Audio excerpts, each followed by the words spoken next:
Hi, everyone. Judge Andrew Napolitano here for Judging Freedom.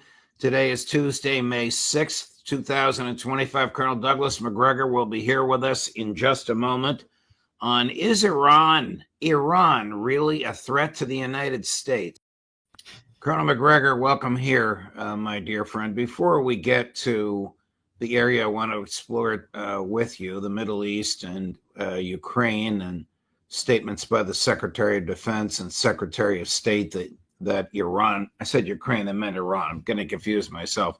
The Middle East and Iran, and statements by the Secretaries of State and Defense that Iran poses a threat to the United States. Before we get there, some questions about Ukraine. Are you able to discern if Steve Witkoff, the president's emissary, not General Kellogg, the other emissary, but Steve Witkoff, is making progress toward a resolution of the special military operation? My perception is no. There's very little ultimately that Mr. Witkoff can do. And I think that's because of President Trump. President Trump has made so many contradictory statements recently that would lead the Russians to believe that he's not a reliable negotiating partner, that he doesn't have a true position that rests on a foundation of careful thought and analysis. I mean, the president announced suddenly that he's going to support the Ukrainians with another $540 million package. And this is in part based on his meeting with this Baptist minister who visited Ukraine and came back extraordinarily pro-Ukrainian and begged the president not to abandon Ukraine. You know, this is sort of emotional nonsense that's not rooted in anything factual and is so divorced from American national interest and strategic interest that the Russians shake their heads in disbelief and have decided they'll be polite, but they're going to finish this war and it will finish on their terms. I'm going to run a clip for you that I know you've seen before here and elsewhere. It's a rather feeble Joe Biden in the one debate that he had with Donald Trump. But here's the point that he makes, and you tell me if it's that distinct from what Trump said on Sunday. So, Chris, cut number 9. The fact is that Putin is a war criminal. He's killed thousands and thousands of people. And he has made one thing clear. He wants to reestablish what was part of the Soviet Empire, not just a piece. He wants all of Ukraine. That's what he wants. And then you think he'll stop there? Do you think he'll stop when if he takes Ukraine? What do you think happens to Poland? What do you think of Belarus? What do you think happens to those NATO countries? Now cut number 10, Chris.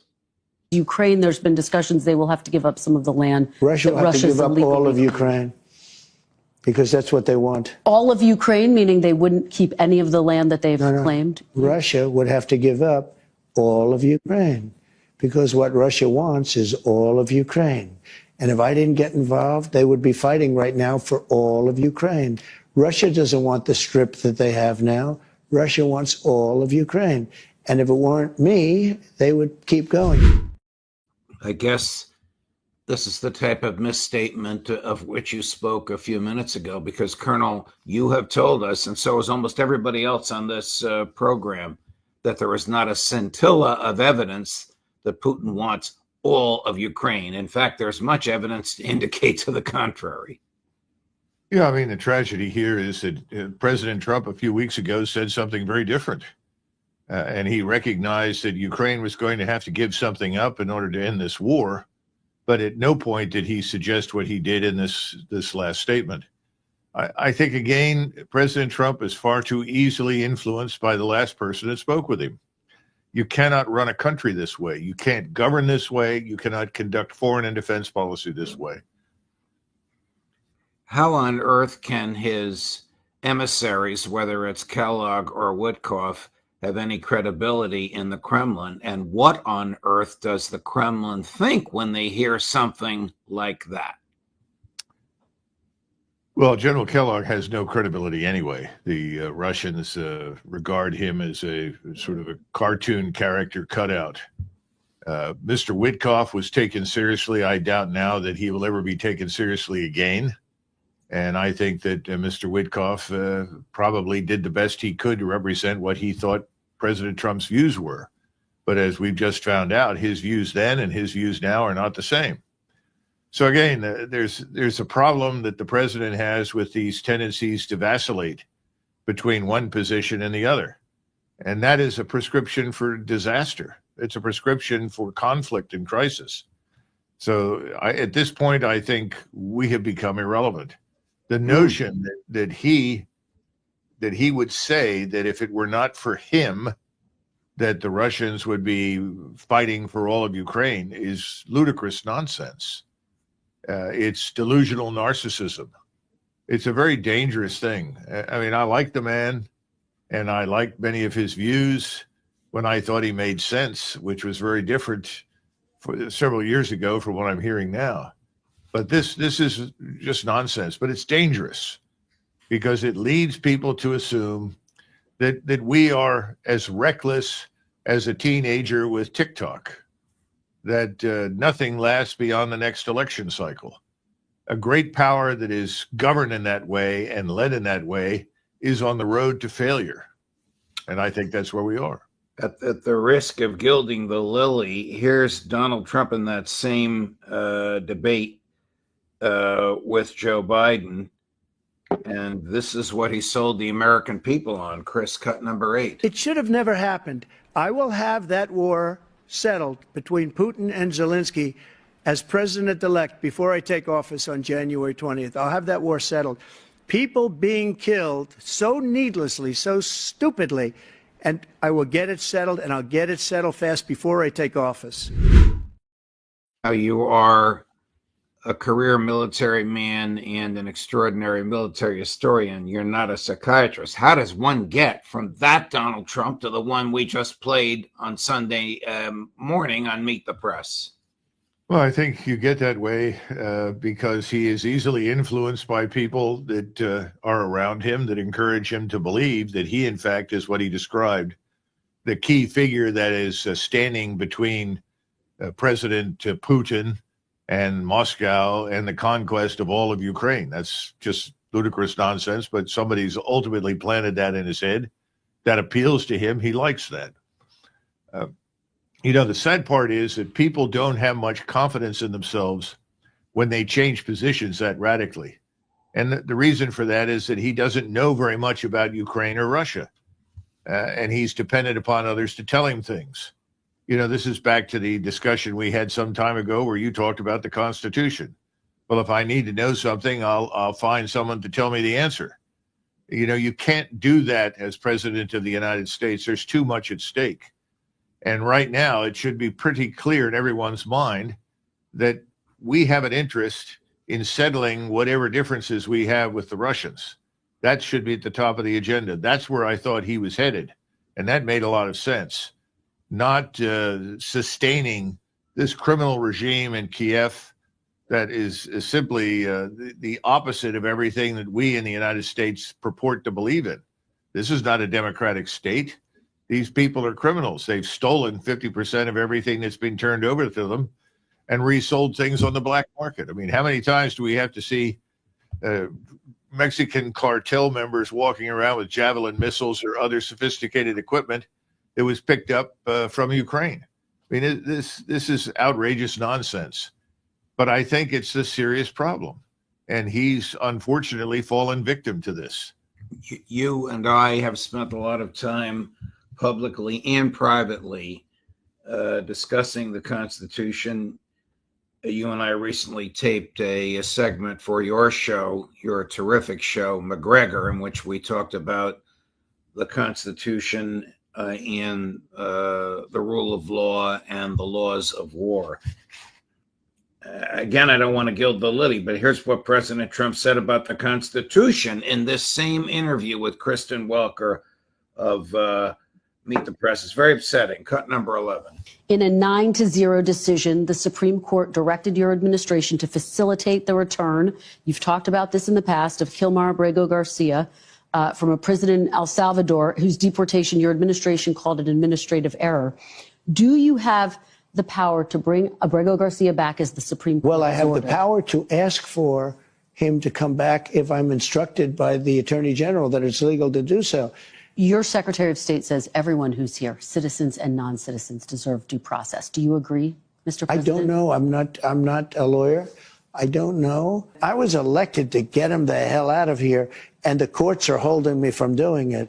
But even given those numbers that you're talking about, don't you need to uphold the Constitution of the United States as I president? don't know. How can you possibly answer, I don't know, when asked, don't you need to uphold the Constitution of the United States? You and I can recite from memory the oath that he took to preserve, protect, and defend the Constitution of the United States. No, exactly. I mean, I think he probably would have been better off had he said, I need to sit down with my advisory staff, the people who are more knowledgeable about the legal aspects of this, and determine whether or not the Constitution should be interpreted in that particular way. I mean, we all know that the Constitution has over many, many years been interpreted in many different ways. Not all of us like that. I think I'm more of a constructionalist, if you are constructivist in my thinking about it. But we do know that the Constitution has been open to interpretation in the past. I don't think he meant to say that he doesn't know if he's supposed to uphold the Constitution. I just don't think that's what he meant. I think he meant we need to go back and re-examine it. But again, Judge, this is the larger problem across this administration. There is very little preparation and thinking that is going into action. Action is too impulsive. It's too sudden and frequently reckless. This is the problem with war. We talk about bombing Iran, destroying Iran, or stopping the Russians. We don't have any idea what a real war entails, not these brushfire colonial wars that we have fought in places like Iraq and Afghanistan over the last 25 years. We're talking about a war that is on the scale potentially of a great power war like the Second World War. We don't understand that you have things that are called mobilization and industries that have to produce and the access to manpower in order to fill the ranks of the armed forces. Nobody is thinking in those terms. And so a lot of statements are made on impulse and emotion. I don't know how you stop it because it starts with the president at the top. Switching gears to the Middle East and Iran, Colonel. Over the weekend, Prime Minister Netanyahu announced that the IDF would soon occupy all of Gaza. He threatened Iran threatened to attack Iran because a Houthi missile landed at Ben Gurion Airport, and he threatened President Erdogan of Turkey, arguing that he has reason to believe, this must mean Mossad, but he didn't mention Mossad by name as his source, that Turkey is resupplying Hezbollah. Where is he going with all this? Mr. Netanyahu has right now in his mind and in the minds of his countrymen the unconditional backing of the United States and access to the employment of the United States Armed Forces in whatever way he chooses. That's very important to understand. The man wants to settle, in his mind, accounts with all of his neighbors. That means they have to be subjugated, killed, destroyed if necessary, in order to make the world safe for Israel and the Greater Israel Project. That's where he is. So he's unafraid and would seem to be at a distance incautious, but for the reasons I just outlined, he's unafraid to challenge anybody because he thinks he can take on the world, at least in his part of the world in the Middle East, because he has our unconditional backing. And this is very important to understand, Judge, because we're trying to resume talks with Iran. Anyone who thinks that the talks that we're trying to resume with Iran have any interest or importance to Mr. Netanyahu is wrong. Mr. Netanyahu has an agenda, and that agenda means to subjugate Iran, to take away its capacity to produce a nuclear weapon permanently. If that means destroying Iranian society, if it means killing the members of the Iranian government, that's fine. That's where he is. When we talk about Gaza, He's not talking about simply moving into Gaza. He's talking about finishing off what there is left of the population in Gaza. And he's probably aware, because I'm sure the Mossad has provided him with this kind of intelligence, that if he goes in and butchers the rest of this population, or sets out to, that the Egyptian army on the other side will not sit and do nothing. They will become involved. And the king of Jordan has allegedly, privately said, if that happens, that he will support the Egyptians. Now, that's the beginning of a regional war, because neither the Iranians nor the Turks nor the Saudis nor anybody else in the region are going to sit there quietly and ignore what happens. Iran has a very close relationship with Egypt. There are agreements in place. The Chinese recently conducted exercise with the Egyptians to send a very strong signal that they are not going to sit by the wayside and do nothing in the event that the Egyptian state comes under attack by Israel. And the Israelis have talked about that, because they see the necessity of destroying everyone in their path in order to achieve their objective. So I don't know that we should expect much to come out of these talks between Iran and us. I would not be surprised in the least if the Gaza blows up, explodes, and what I just described happens and drags us into a much larger regional war, a war for which we really aren't prepared. Does Iran pose the remotest threat to the national security of the United States of America, Colonel Macgregor? No, and it has never posed a direct threat to us. Unfortunately, we've had every think tank in Washington that has been ultimately taken over and run by Zionists, and they have been promoting this notion for the last couple of decades, probably longer, that all evil and trouble in the Middle East begins with Iran, simply because Iran has been in the forefront of resisting the Israelis. And anyone who resists the Israelis and what they want to do is the enemy and has to be destroyed. Therefore, it has to be demonized as much as possible. That's what's happened. I mean, you could talk to any number of people that I served with. Oh, well, let's just finish Iran off and get it over with. They're just a problem. Somebody said to me recently, well, look, they killed our soldiers in Iraq. And I said to this man, what would we do if we were watching a foreign army in northern Mexico essentially fight a Mexican insurgency? What would we respond to do? I mean, what actions would we take? I said, certainly, I think we would probably help the Mexicans against the foreign invader. It's in our interest to do so, because we don't want a foreign invader who's hostile to us on our borders. I said the same logic applies with the Iranians. And by the way, the Iranians taught the Iraqis what to do, the Iraqi resistance, and they did it. That's part of the rationale that Mr. Netanyahu persuaded Trump was the justification for killing General Soleimani. General Soleimani had worked tirelessly to help us and support us in destroying ISIS.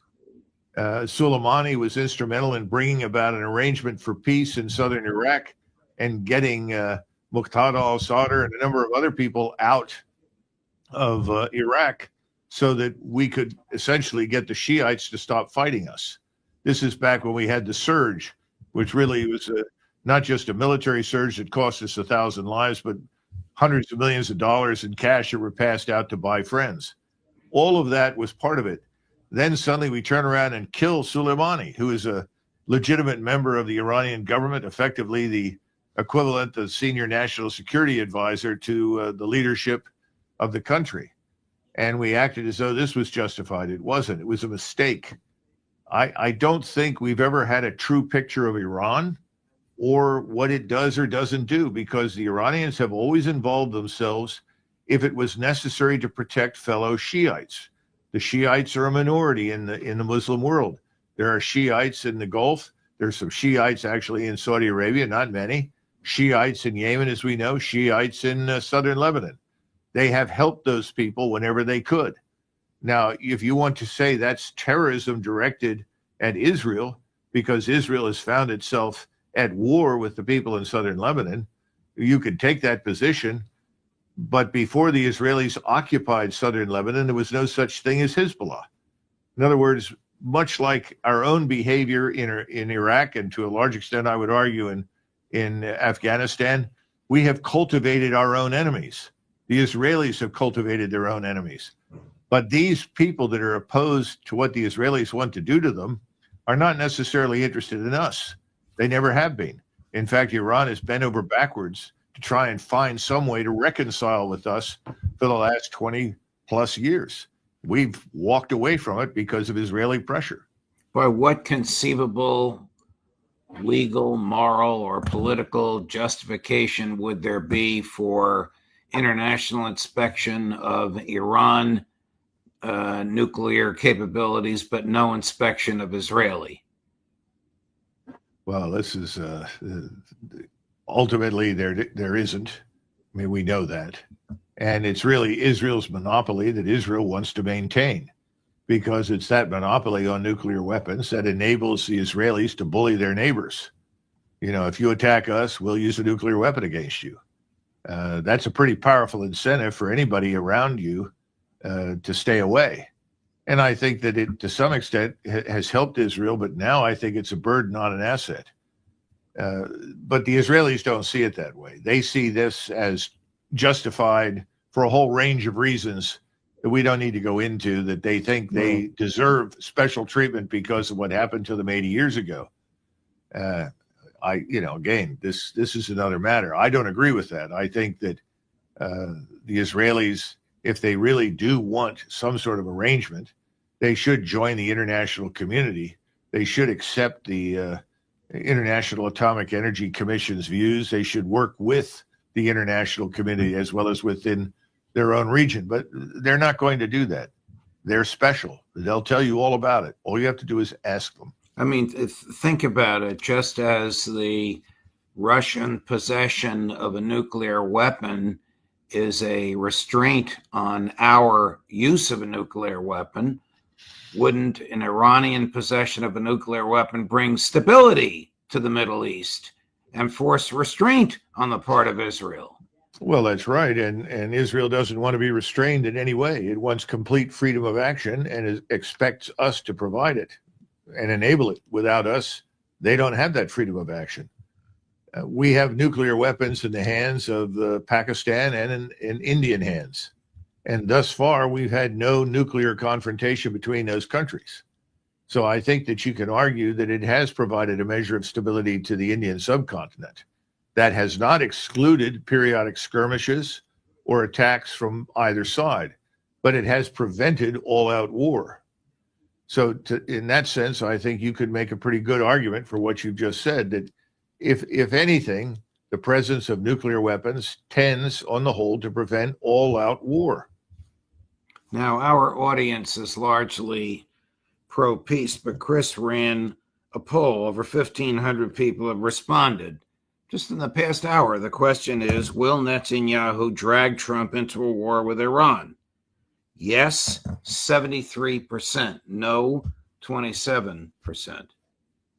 Well, I think the 73% are very thoughtful and intelligent people. I think that's the great danger, because you and I know, whatever you may think about President Trump, we know from personal experience, President Trump does not want a war with Iran.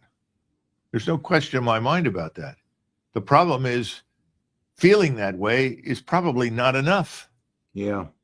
That's the problem. Well, I mean, you told us earlier, this is a bitter criticism. You made this observation. I don't want to put words in your mouth. He seems to believe whoever he's been speaking to last.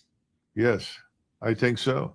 He can go to Camp David with this minister friend of his and come back and have an entirely different attitude about Ukraine. He's not talking to CIA or DNI or Defense Department or State Department. He's talking to a minister, and she changes his mind entirely on Ukraine. Well, remember when we were talking at some point about Syria, and there were two sets of missile strikes that President Trump launched into Syria.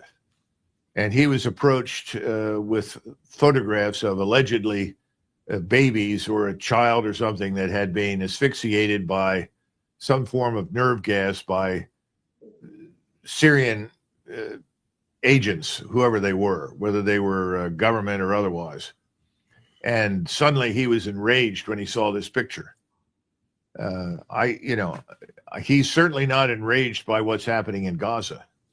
And what's happening in Gaza is far worse. And as it turned out, both times those missile strikes occurred, they not only did they change nothing and simply explode into the dirt, but it turned out that the justification for them was completely false, as the various investigating authorities in Great Britain and the United States and elsewhere in the world discovered.